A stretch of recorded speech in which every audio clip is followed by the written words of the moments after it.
Good day, everyone. I'd like to welcome you back to Virtue and Vice. The last time I shared on YouTube my concern with deconstructionism, I expressed my agreement with some of it as far as what we're deconstructing, and I also considered the vice of it. And that vice is primarily this: when we throw out the entire concept of God. You see, most of us, depending on what experience we had, we form our opinions of God based on our experience. So if you were raised in a home that was very critical and rigid, that's how you began to view God, that he's critical and he's rigid. If you were raised in a church that was the same way, very legalistic, you viewed God in that way. And you viewed yourself as always falling short of what God expected you to be. And your concept of God is very much formed by our early experiences. I guess I'm Freudian in that way. I believe that our early experiences say a lot about us and how we view ourselves and how we view God.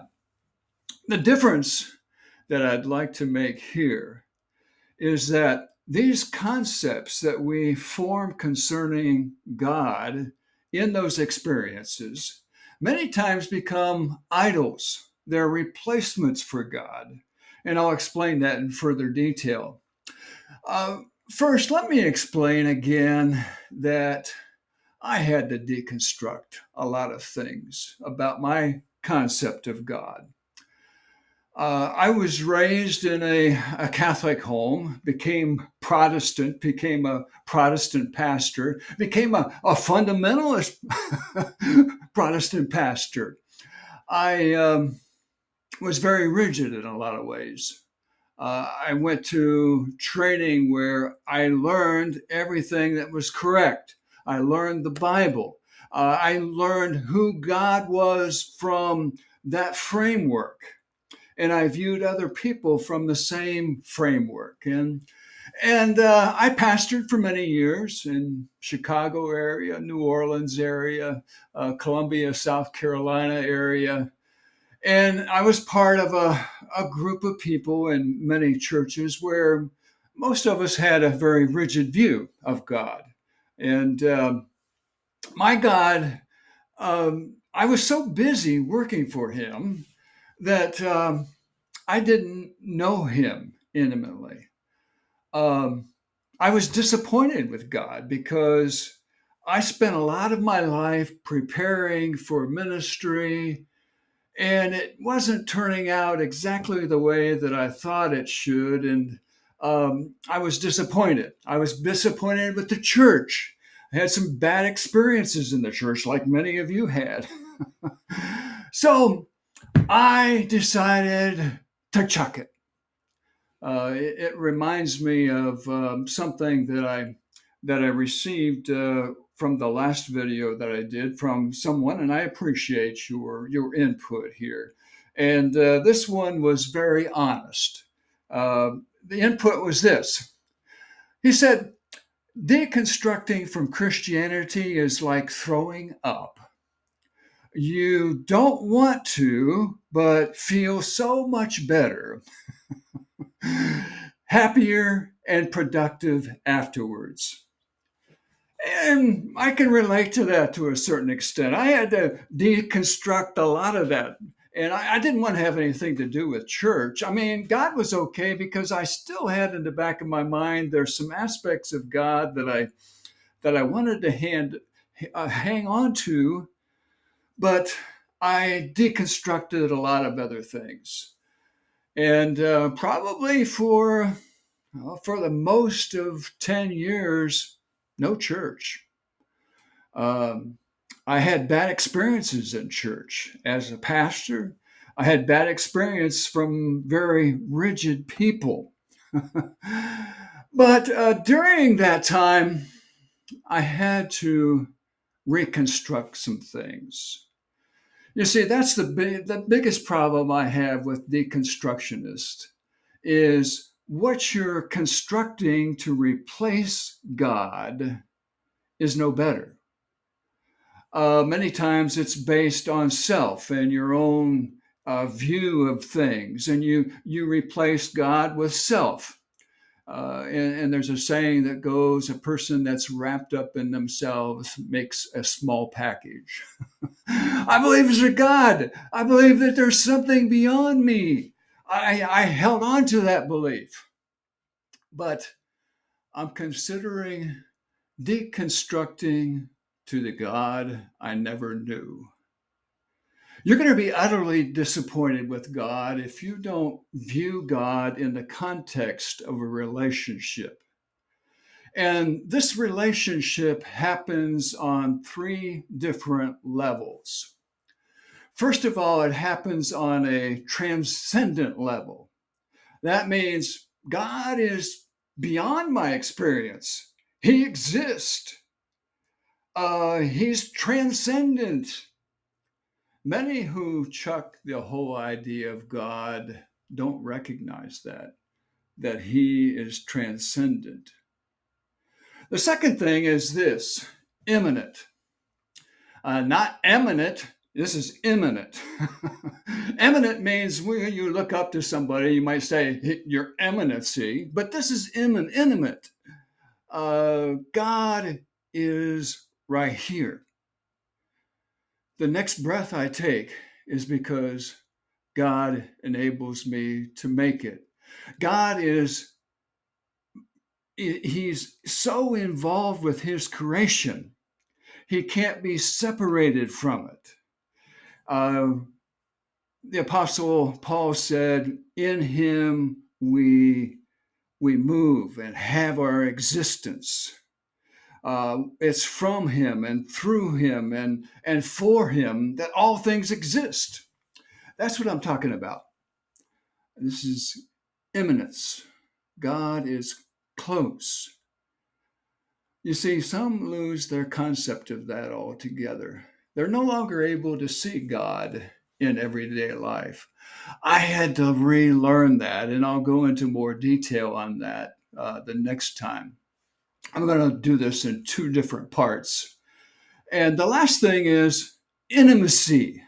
Uh, that's closeness, intimacy that you enjoy with another person. God is a person, and He wants to be intimate with us as His children. All three of those things are important. You have to relate to God on all three of those levels. If you don't, you're going to replace those things, those realities, with idols. And I'd like to consider with you in more detail the first one of these. The first one of these is transcendence, the fact that God is transcendent. When we speak of God being transcendent, we mean that He is much greater than our existence. He's above our existence. He is above our own encounters that we think we have with Him in another context. You see, many people, when they experience something about God in church or in relation to other people, they're not really experiencing the transcendent God. They're experiencing something in whatever they're at, their home or the church. But God is transcendent. He's above and beyond all that. And that's vitally important because if you don't hold to a transcendent God and you experience some things in your life and you think that somehow this shouldn't happen because God is the author of it, then you form certain idols in your mind. And the first thing that we form, I think, is the disappointment with God. Because we're raised in a context, and maybe it's from a parent or maybe it's in a church context, and this happens many times to people when they're young. They trust a parent or they trust church leadership. But what happens? Many times we're severely disappointed because of evil. People are very capable of doing evil things. And those we trusted, and many times confusing it with who God is in our minds, were severely disappointed in God because He allowed something to happen. He allowed some evil to happen in the context of the home or the church or some kind of upbringing. Therefore, we think God is evil. I mean, that's an idol. Who wouldn't want to chuck that kind of God? If God is somehow evil, if you associate him with evil, get rid of that God. Throw it up. That's an idol. Let me illustrate this first point, this God, by saying in the Old Testament, Joseph. Joseph was, he was in a chosen home. Here, Joseph's father was Jacob, the one that was chosen over Esau. And he had many brothers, a big family. And Joseph's experience was not so much from a lot of good things in his home. His experience was a lot of evil. I mean, in some ways, Joseph, he was cocky. He brought some things upon himself. He was young. He had these dreams that he was going to rule over his brothers and over his father. And he let them know about these dreams. And they were jealous. And you had favoritism in the home. You had Joseph's father making him this cloak of many colors. And yet a lot of dysfunctionality going on in that home. And there was a lot of evil. So, what did his brothers do? Well, we're going to get rid of him. So, Jacob, he sent Joseph to go check on his brothers. He was the little snothead kid that he was going to go check up on his brothers and bring a report back. And they saw him coming. And this had built up into them so much that they were going to kill him.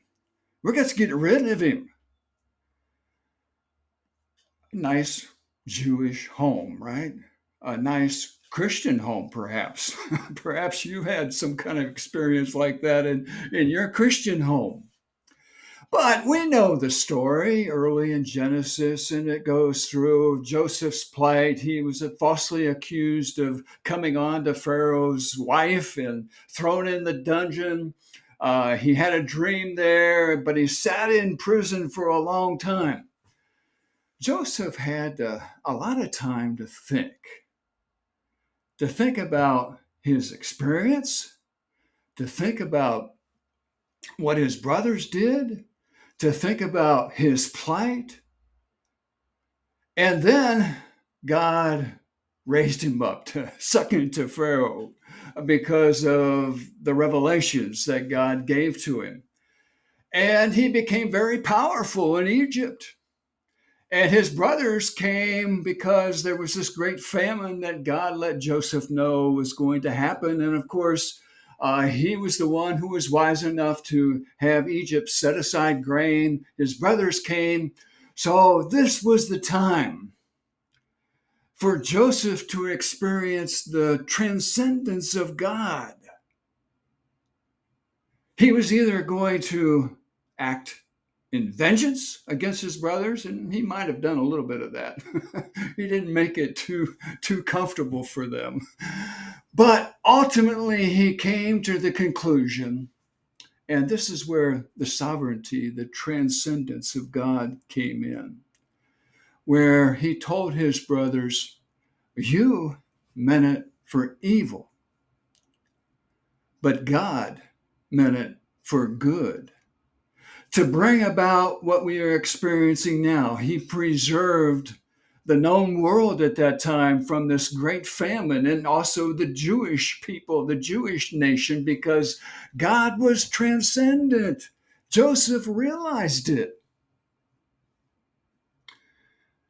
Something may have happened to you, something horrendous, something evil even from those who are very, very close to you, and you're tempted to chuck the whole idea of God altogether. It's like this chucker that we looked at earlier. You might want to chuck it all. But when you empty your stomach, what are you going to replace it with? It needs to be something much better than that. Let me suggest to you this transcendent God, the one who is perfect. Even though the world has much evil in it, he's the perfect one. And he has a plan for you. Get in touch with that God, the transcendent one. There's another aspect of this, and I'll try to work through this quickly. Um, there's a certain sense in which, particularly as we trust people and we grow in a family or we're part of a church, where especially children try to do this, they try to please those who are in authority. And sometimes we learn and take that with us in life where we're trying to please everybody all the time. But we never really look into the depth of our soul to see if we're pleasing ourselves or pleasing God in any way. I think the supreme example of this is Jesus Christ. When he walked here on earth, he had continual expectations put upon him to live up to the expectations of the Pharisees and the scribes, to the leaders of Israel, and to the expectations of other people.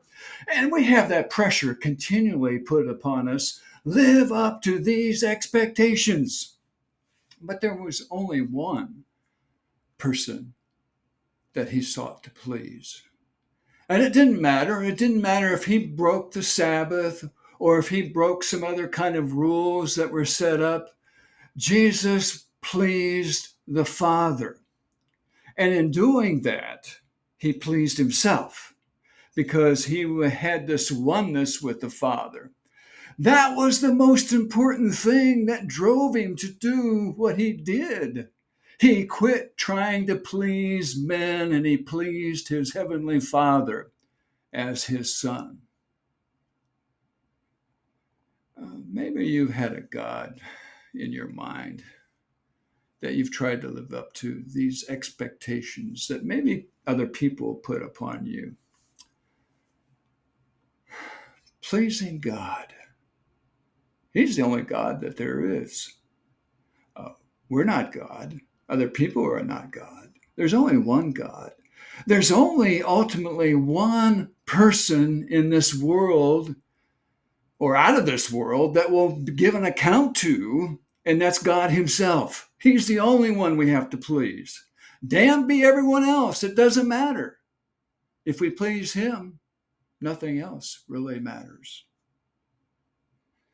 There's a final aspect of this, and I am speaking here to the church in America. You see, Christianity in America is tied to certain things that we desire, and they become our idols. You see, we desire things like wealth, we desire success, we desire health, we want people to like us. And we try to mold a God that will help us fit into that kind of expectation. And it's no wonder people are severely disappointed in this God because that kind of God does not exist. God is close to the poor and the suffering. God, he resists the proud person who thinks that they've attained all this under their own power. And people have a hard time with the idea that you can experience failure and it be from God. Or you can experience suffering or poverty and it be from God. Well, didn't the disciples, when they saw this man who was born blind, and the disciples asked, well, Lord, who sinned, this man or his parents, that he should be born blind? You see, that was such a part of their psyche, and that affects us so much. Immediately, when something bad happens to us, we go there in our minds. Well, what did I do to deserve this? Perhaps it's a gift from God. That's the old story of Job. Job suffered, didn't he? I mean, he suffered like crazy. What happened to Job? He lost his family, his children. He lost his wealth. He lost his possessions. And what did he have left? One nagging wife, and I think he wished that God would have taken care of him. And he had these three, quote, friends that came around. And of course, they wanted to look for something in Job's life. You did something to deserve this, Job. And his wife would tell him, well, curse God and die. What does God do at the end of that book? You almost get disappointed when you read what God does, because it was the point of vindication. He was going to vindicate Job, and he does in a certain way, because he says to his friends, Job is going to pray for you. And if he doesn't, some really bad things might have happened to them, bad. But what was it that God did? He gave Job a nature lesson. It was, we're going to look at the beast, and we're going to look at creation, and we're going to look at all these things. And you wonder, well, why is God giving Job a nature lesson when he's scraping himself with the potsherd? He's suffering, and God's giving a nature lesson? Well, what was the lesson?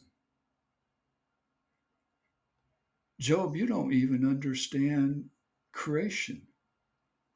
How are you going to understand suffering? You see, the fact is, we don't understand suffering. None of us do. We try to figure it out. We try to figure, well, who sinned, this man or his parents? What did he do to deserve this? God wanted to point out the fact that he is transcendent. Job, you're not going to figure it all out. Neither can we. But he's transcendent. You see, that's where you have to begin, with the transcendence of God, to understand, deconstruct some of those idols, but to begin to understand who God is. That's where you begin, but that's not the end of it. It gets so much better, because we'll begin to see God in everything. We can begin to see God in other people, because they're made in his image. And we no longer judge them on the basis of an ideology, but we look at them because they're human beings made in God's image. And not only that, we see that God has intimacy. He offers it to us. The greatest gift that we could ever have, intimacy with God. And when we experience that, it makes all the difference in the world. We're going to look at those two next time around. Thank you for being patient. Thank you for listening. And if you feel like chucking it all, leave room in your thinking for God, the real God. Deconstruct the other ones, the idols that we make in our minds, who we think he is. But for the living God, the one that's closer than your next thought. Thank you for being with me today.